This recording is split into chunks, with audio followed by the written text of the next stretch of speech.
Arzum 9999 adıyla tanınan TikToker həbsdən ev dustaqlığına buraxıldı. İlduzə Hacıyeva. Vətəndaş mövqeyimlə Rayət İmam Əliyev.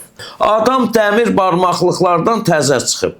Kim bilir nə qədər stres keçirib, kim bilir neçə gecə rahat yatmayıb, kim bilir nə qədər psixoloji gərginlik yaşayıb. Belə bir insanın ilk ehtiyacı nədir azadlığa çıxanda? Telefon kamerası, canlı yayın, yox.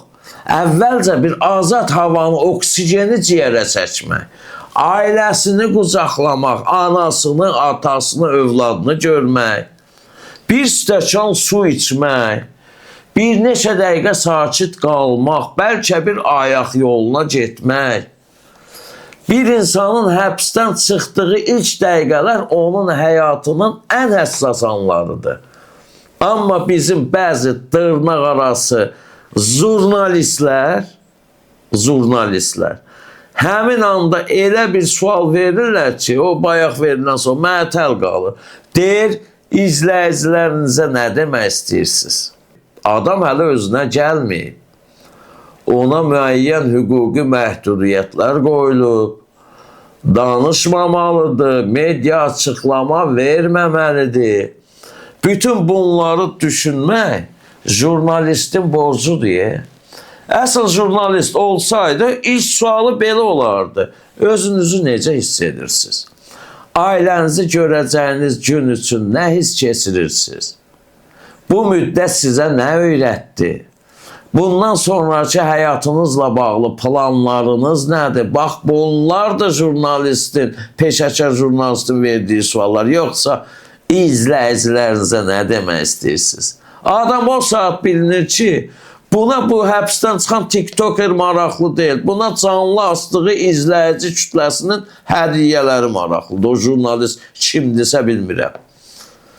İzləyicilərinizə nə demək istəyirsiniz sualı görüntü xəttinə verilən sualdır. Bugün sosial şəbəkələrdə bir yarış başlayıb. Kim daha çox baxış yığacaq, kim daha çox reklam alacaq, kim daha çox izləyici qazanacaq. Təəssüf ki, bəzi insanlar üçün bir insanın taleyi ikinci plandadır, maraqlı deyil. Əsas odur ki, video trendə düşsün. Əgər doğrudan da həmin insana ürəyiniz yanırdısa, ay jurnalistlər, yenə deyirəm, bilmirəm kimdirlər, bu mikrofon uzatmaq, telefon uzatmaq əvəzinə bir kömək edərdiniz. 50 manat, 100 manat, heç olmasa isti, xoş bir söz. Bəzən ən böyük dəstək insanı rahat buraxmaqdır. Mən bir daha deyirəm, mən bu arzum haqqında danışmıram. Mən jurnalistikamızın düşdüyü vəziyyətdən danışıram. Çünki bugün jurnalistika ilə kontent istehsalı arasında sərhəd ümumiyyətlə itib.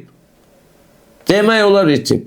Hər bloger jurnalist deyil, hər telefon sahibi reportyor deyil, hər canlı yayım açan mətbuat nümayəndəsi deyil.